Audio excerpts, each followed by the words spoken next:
Dans une ambiance studieuse, autorités administratives, chefs religieux et jeunes étudiants ont répondu présents à cette rencontre organisée le samedi 2 août.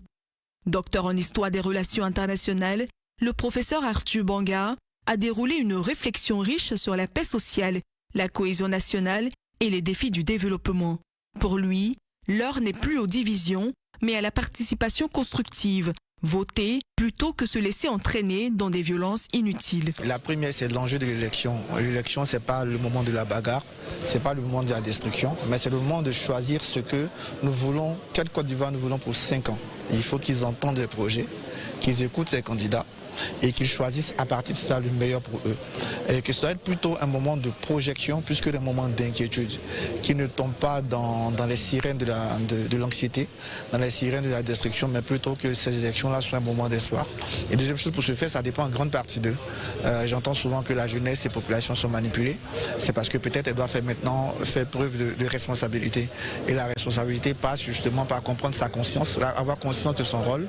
Et c'est elle qui décide, c'est elle qui sont les instruments de développement, pas de manipulation. Et donc, elles doivent prendre conscience de ça et agir dans ce sens-là. Le message semble bien passer auprès du public. Plusieurs jeunes ont pris la parole pour saluer la pertinence des échanges. Mohamed Koulibaly, représentant du ministre Touré Mamadou, a saisi l'occasion pour appeler les leaders à préserver la jeunesse de toute forme de manipulation. C'était à juste titre que le ministre Mamadou Touré a fait appel donc à des personnes éclairées, analystes, donc comme le professeur Arthur Banga, pour effectivement donc parler à cette jeunesse, parler donc à la population du Haut-Sassandra et précisément donc d'Aloa, pour clarifier un certain nombre de sujets. Et vous l'avez vu hein, à travers donc les questions qui ont été suscitées donc dans la foule.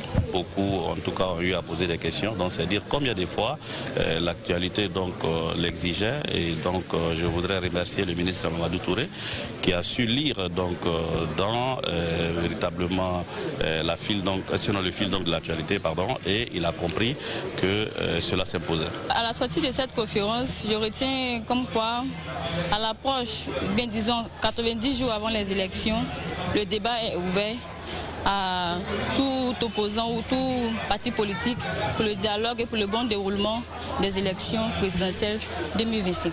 À travers cette conférence citoyenne, Daloa s'inscrit dans la dynamique d'un débat national apaisé, un rendez-vous entre mémoire, responsabilité et engagement à quelques mois d'échéance cruciale pour la démocratie ivoirienne.